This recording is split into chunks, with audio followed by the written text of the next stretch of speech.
We are continuing our series on albums that we love from the year we were born, and Lauren started the series with the albums from 1985 for her. So today I'm going to continue the series with my 5 favorite albums from 1975. This is another one that I think when most people look into 1975, you'd be shocked at the amount of awesome albums that came out that year in particular, because every year in the 70s had such big releases.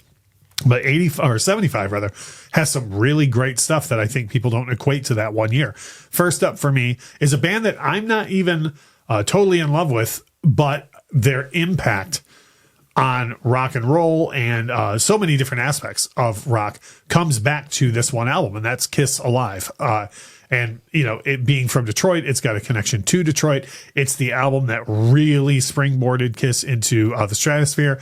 This is one of those albums that, like, I've heard a friend of mine use the phrase, if you don't have that album, then you don't have an album collection. Alive is one of those records. Even if you're not a huge Kiss fan, you have to own Kiss Alive. It's just a gargantuan record. The next one on my list is a really diverse record from a band who wasn't as popular at the time as they've grown to be since then, and that's Led Zeppelin and Physical Graffiti.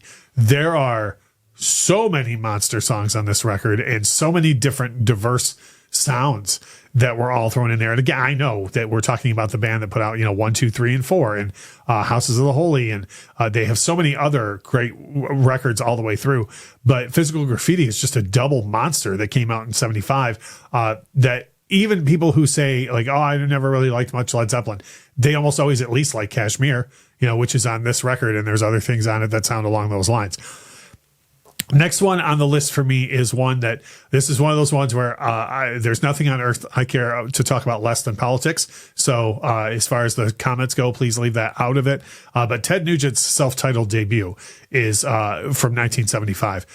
Now, most people are going to know that record for Stranglehold, but the whole album is loaded with just fantastic 4 on the floor rock and roll, just really solid rock and roll. Derek St. Holmes' vocal is amazing through the whole thing. The lineup that Ted had at the time. And like I say, most people know this record for straight rock. There is a song on there that even if you're not a Ted Nugent fan, I would love it if you would check out. There's a song called You Make Me Feel Right at Home that's like light jazz with vocals. It's incredibly different than anything else I've ever heard from Ted Nugent. So that record for me is huge from 1975. And Stranglehold itself is one of my favorite rock songs of all time. Coming in at number 2 of my favorite records released in 1975, Aerosmith and Toys in the Attic. What a monster record. I mean, it's the blueprint for so much that Aerosmith would do for the rest of their career. Really, I hear a lot, even though it's people say, the 80s Aerosmith is so much more commercial. I hear a lot of what they were doing on Toys in the Attic on those later years. But you have the title track, you have Walk This Way, you have Sweet Emotion, Uncle Salty, and then Walk This Way. Of course, it's off of this record in 75, but within 10 years would go on to be involved in being a ginormous cultural touchstone with helping move hip hop into the mainstream, and at the same time kind of birthing the side genre of rap rock.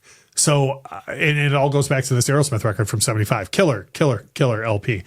My personal favorite record from 1975. And if you've ever watched the channel and heard my taste, you will not be surprised by this at all. Pink Floyd, Wish You Were Here. A stunning piece, especially when you think about it in the face of following up the ridiculous commercial success that The Dark Side of the Moon had already become by that point.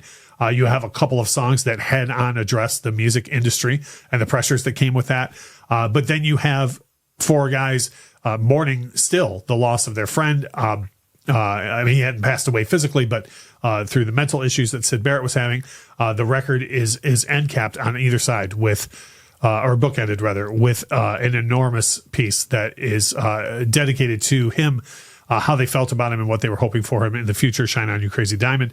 And if you've only ever heard like a live version of Shine On, or maybe the first half of it, go and listen to that second half. I think the second half of Shine On You Crazy Diamond is as good or better than the first half. But the entirety of the album is just an enormous accomplishment. It would have been an enormous accomplishment on its own, before you worry about following an album such as The Dark Side of the Moon with it.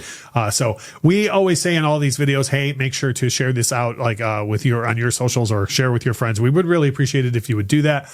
If you drop a like on the video, that helps the channel grow as well. We also are heavily looking for comments. So if you go back and look at 1975, maybe some of the albums I mentioned you don't remember coming out that year, or you have other albums that were your favorites from 1975, drop a comment and let us know. And as we always say, thank you so much for watching.